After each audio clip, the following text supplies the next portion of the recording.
All right, welcome everybody. We've reached that time here now where we're going to do a team preview on Stan. He's in my division. It's the BC Lions, and the headline for him is the draft. So did Stan get it right this time? We're about to find out, aren't we, Sean? We are about to find out. I know I gave him a lot of crap going into the draft with all his draft picks of his previous escapades in the drafting. So we'll see how he did. Looking at his as last year, he went 6-7. His career's 11-15, and as it all says in number 3, he's mediocre career so far.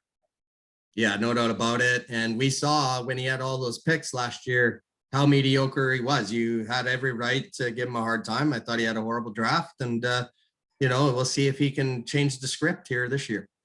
For sure. He actually had better picks last year than he did this year, which is surprising, as well as because we talked about it a lot more this year. Looking at his picks, at his team, he has Brady, Mayfield, he has Zach Moss, Mostert, Connor, Xavier Jones, Stephon Diggs, Metcalf, Julio, Gage, Hawkinson, Ingram, and his IDPs aren't too bad. He has Buckner, Malcolm Jenkins, Cunningham's in there as well. So his team's not too bad. Yeah, because of all the picks, I think he was in a great position. So the strengths for me on the team, definitely at wide receiver, Diggs, Metcalf, and Julio Jones. I don't think anyone has as good as the starting 3 as that. His linebacking group, I'm going to go on record right now and say it's probably the best in the league. It's pretty solid. And even his DBs are pretty decent with Poyer and Jenkins. Running backs, he was keeping Zach Moss. So, in terms of him being a running back keeper, you could see if you don't have running backs on your roster, it's tough. Running backs, I think, could be a concern for him this year. But at quarterback, I think he's fine with Brady and Mayfield as well. Yeah, I agree. My breakdown for him is he has the 3rd best quarterbacks, the 12th best running back room. I believe I have him as number 1 wide receivers, number 3 at tight ends. Parham as your 3rd tight end is not too bad. His 4th and his flex, just because all the good wide receivers he has. And actually, I have him as the number 2 best IDPs. Yeah, I think that's pretty close to where I'd have it too. He clearly had the opportunity to draft IDPs early on with all those picks, and he's going to need those IDPs, I feel, because if the wide receivers don't pay off for him, I don't feel the rest of the lineup can, but who knows? I agree. Switching over to the draft, you gave him a C. I gave him a C-, just because all the picks that he had. He took Tom Brady in the 2nd round. Why on God's green earth are you drafting Baker Mayfield in the 3rd round? You have Janu Smith, you have Marquez Callaway, which we just talked about with Susie's.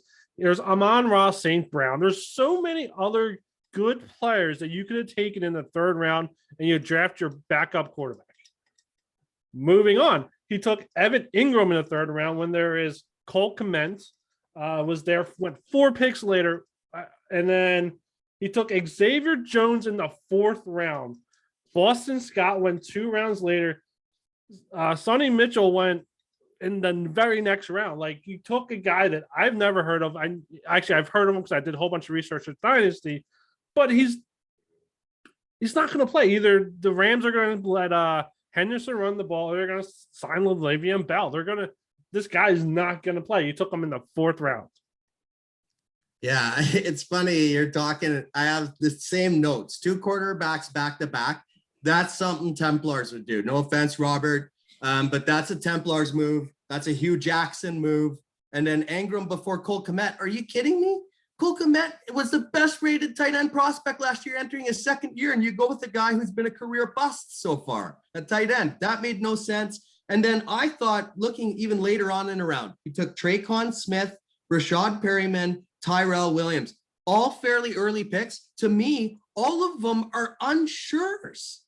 If you look at that Detroit wide receiver room, who's the number 1? Nobody knows. I heard it's Khalif Raymond. And even if you had the number 1, they're going to suck. And Traquan Smith, he drafted him pretty early. Again, same story. I don't think that guy's going to have much of an impact this year.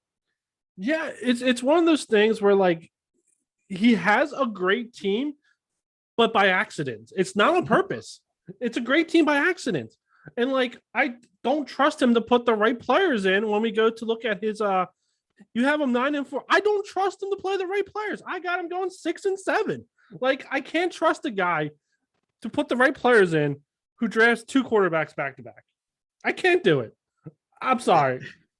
You know what's funny is like we saw what happened last year. He had a horrible draft, sold everything to try to redo. He's got this redo.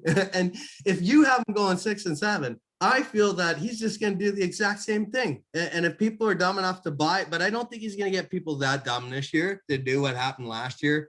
But I look at his schedule, Sean, and that's part of the reason why I think that he's going 9-4 to me. He's playing the age crew early on. I don't think he's going to be much of a competitor this year. We talked about Brian Templars, Ultimus Prime, obviously new owner taking over that dumpster fire. So he has a pretty easy schedule, I feel, and that's why I got him going 9-4. And I do see him making the playoffs, just like Susie in our first preview yesterday there. So definitely, I think you're right. Good team by accident. And, he's going to have to make some moves, I think, to be part of like wanting to be a championship contender, though. No, I agree with you. I have him going 3-2 early on, 6-4 at the 10 mark. And then we all know what happens after that. It's just like, I don't know, man. Like, I wish his picks were just better. Like, he could go 9-4 if he doesn't change his lineup ever. Yeah, that's what it is. Well, this around the same time you picked Traquan Smith and Brashad Perryman, I picked Adam Humphries and Donovan Peoples-Jones. I love those receivers a lot more than those two guys. Oh, for sure, 100%. Any, All right. any last words before we could complain for 20 more minutes. Any last words? I think for Stan, I don't know. Yeah, you got to get better at drafting, but I mean, you've obviously made a ton of trades, and we love that in the LOC. I would love to see you make more, and I'm sure you will. So, it'll be interesting to see what you do. I do have you as a playoff team, though, if you stay the course. So it'll be up to you moving forward. For sure.